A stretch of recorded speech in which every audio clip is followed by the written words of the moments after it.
పూరా లోకల్. నమస్తే, welcome to పురా లోకల్. ప్రస్తుతం మనం GHMC floor leader Darpalli Rajasekhara Reddy గారితో ఉన్నాము. ప్రతి కార్పొరేటర్ కి 2 కోట్ల రూపాయలు అభివృద్ధికి, డివిజన్ కి 2 కోట్ల రూపాయలు ఇస్తున్నారు. కానీ అవి ఎక్కడికి సరిపోతాయి? ఎలక్షన్ ముందానే ఈ టైంలో ఇస్తున్నారు, ఎప్పుడో ఇవ్వాల్సినవి అని చెప్తున్నారు కార్పొరేటర్లు. వాళ్ళకి ఏం చెప్తారు? ప్రతిసారి చాలా ఫండ్స్ ఇచ్చిండ్రు. ఈ 2 కోట్ల రూపాయలు అనేది మా సొంతంగా, అంటే మా నిర్ణయంతో జరిగే, అన్ని కూడా మా నిర్ణయంతో జరిగినాయి ఇప్పటి వరకు కూడా. ఇది ఏంటంటే, ఇప్పుడు ఒక కమ్యూనిటీ హాల్ కడతాం, ఆ కమ్యూనిటీ హాల్ మీద మా పేరు రావడానికి ఒక ఆస్కారం రేవంత్ రెడ్డి గారు కల్పించారు. ఈ 2 కోట్ల రూపాయలు ప్రతి కార్పొరేటర్ కూడా యూజ్ అవుతాయి. చిన్న చిన్న పనులు ఏమన్నా అంటే ల్యాప్సెస్ ఉంటాయి, ఓ రోడ్ వేస్తాం, రోడ్ పక్కన చిన్న రోడ్ మిగిలిపోయి ఉంటుంది, ఆ రోడ్ వేయడానికి మళ్ళీ ఎస్టిమేషన్ పెట్టాలంటే మళ్ళీ అంతా తిరగాలి. సో ఇది 3 డేస్లో శాంక్షన్ ఇస్తారు కాబట్టి 2 కోట్లు ఆ విధంగా యూజ్ అవుతాయి. అలాగే కార్పొరేటర్లు చాలా అసంతృప్తిగా ఉన్నారు. అటు 3 ఏళ్ల పాలన, అటు బీఆర్ఎస్ పాలనలో, ఇటు 2 ఏళ్ల కాంగ్రెస్ పాలనలో మేము అసంతృప్తిగా ఉన్నామని చెప్తున్నారు. ఏం చెప్తారు వాళ్ళకి? తృప్తి అంటే ఏందో ఫస్ట్ తెలుసు, అసంతృప్తి విషయం నేను మాట్లాడగలుగుతా. తృప్తి అంటే ఏందో, ఆ 2 ఏళ్ళు నేను టీఆర్ఎస్ ఉన్నప్పుడు కూడా నేను అసంతృప్తిగా ఏం లేను, పని చేసుకుంటూ పోయినాము. ఈరోజు మా గవర్నమెంట్ వచ్చింది కాబట్టి ఎక్కువ తృప్తిగా ఉన్నాం, అంతే తప్ప అసంతృప్తి అనే పదానికి అర్థమే లేదు అసలు. ఏది తృప్తి అంటే ఏంది, అసంతృప్తి అంటే ఏంది? End of the day government నుంచి వచ్చే ఫండ్స్ సరైన రూట్లో మనం యూటిలైజ్ చేస్తే దాన్ని తృప్తి అంటాం, సరైన రూట్లో యూటిలైజ్ కాకపోతే అసంతృప్తి అంటాం. So it's very clear, everybody is happy. ఈరోజు ఇంతమంది మాట్లాడారు కదా, విమర్శించాలని విమర్శిస్తారు. రేపు ప్రచారం పోయినప్పుడు నేను ఆ రోడ్ వేసిన, ఈ డ్రైనేజ్ వేసిన, ఈ కమ్యూనిటీ హాల్ కట్టించిన చెప్పుకుంటారా?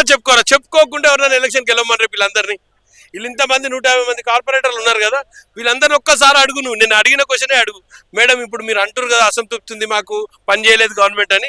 రేపు ప్రచారం పోయేటప్పుడు నేను ప్రతి కార్పొరేటర్ రిక్వెస్ట్ చేస్తున్నా, మీరు ప్రచారం పోయేటప్పుడు ఖచ్చితంగా చెప్తారా నేను ఏం చేయలే ఈ డివిజన్ డెవలప్మెంట్ అని చెప్పి ప్రచారం పోగలుగుతారా?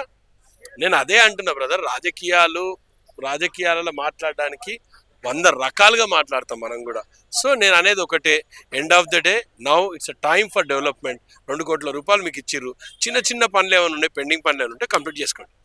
జియో నంబర్ 27 తోటి ప్రభుత్వం అవకతవకలకి పాల్పడుతుంది భూముల విషయం పైన అని చెప్తున్నారు. ఏం చెప్తారు? జీవో నెంబర్ 27 ఎవరికి ఎంతమందికి అవగాహన ఉంది? అసలు జీవో నెంబర్ 27 తీసుకోవడానికి కారణం ఏంది? ఇవన్నీ మీద ఏమైనా ఆలోచన ఉందా?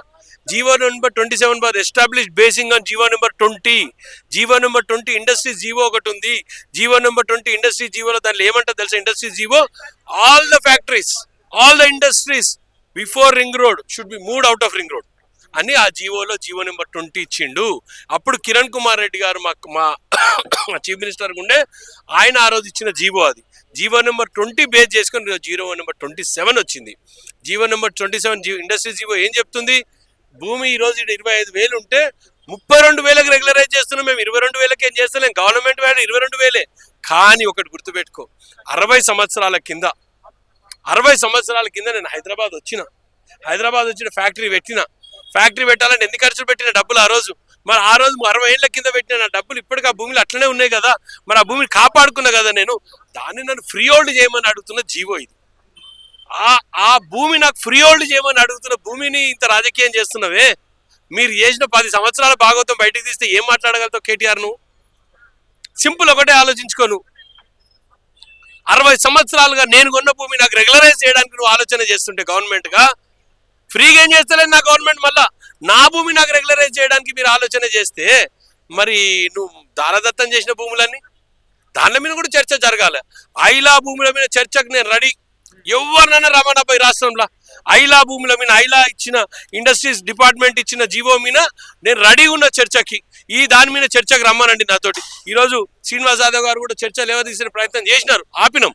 ఖచ్చితంగా ఇది వేదిక కాదు, ఇది ఐలా వేదిక కాదు, ఇది GHMC ground water, drainage system, roads development, community hall, ఇలాంటి సిస్టమ్ కోసం నిలబడిచిన జిహెచ్ఎంసీ. సో దానికి తేడా ఉంది కాబట్టి ఖచ్చితంగా ఐలా మీద ఎవరన్నా నిజంగా చర్చకు వచ్చేది ఉంటే 100% I'm ready, I can discuss anything అలా. ఇలా ఒక జిహెచ్ఎంసీ ఫ్లోర్ లీడర్ గా మీరు సంతృప్తిగా ఉన్నారా? ఈ 2 సంవత్సరాల్లో హైదరాబాద్ లో ఎలా జరిగింది అభివృద్ధి? నేను ఎన్నికబడిన రోజు నుంచి కూడా నేను సంతృప్తిగా ఉన్నా. ఎందుకంటే జిహెచ్ఎంసీ ఆఫీసర్లు కూడా పనిమంతులైన ఆఫీసర్లు, చదువుకొని ఇంజనీర్లుగా పెద్ద పెద్ద పొజిషన్లో ఉండి హైదరాబాద్ని డెవలప్ చేయడానికి వాళ్ళు తీసుకున్న చర్యలే వాళ్ళకి నిదర్శనము. అంత ఈజీగా ఎవరినంటే వాళ్ళు అన్నిక లేదు. 5 సంవత్సరాల టీఆర్ఎస్ ప్రభుత్వం ఇవ్వండి, ఈరోజు కాంగ్రెస్ ప్రభుత్వం నడుస్తున్నా కూడా ఏ రోజు కూడా తృప్తి అనేది నాకున్నది. పని చేసిన దాంట్లో నాకు తృప్తి ఉన్నది. నేను పని చేసినా గర్వంగా రేపు నా డివిజన్లో నేను అడుగుతా, ఎస్ నేను రోడ్ వేసిన మేడం, రేపు నాకు ఈ రోడ్ వేసిన కాబట్టి నాకు ఓటు వేయండి అని ఖచ్చితంగా నేను అడుగుతా. అడగమని వేరే కార్పొరేటర్లు కూడా చెప్పమని, నేను రోడ్ వేయలేదని, వాళ్ళు రోడ్ వేయలేదని చెప్పాను, చెప్పి అడగమను. అసంతృప్తి అంటే అది.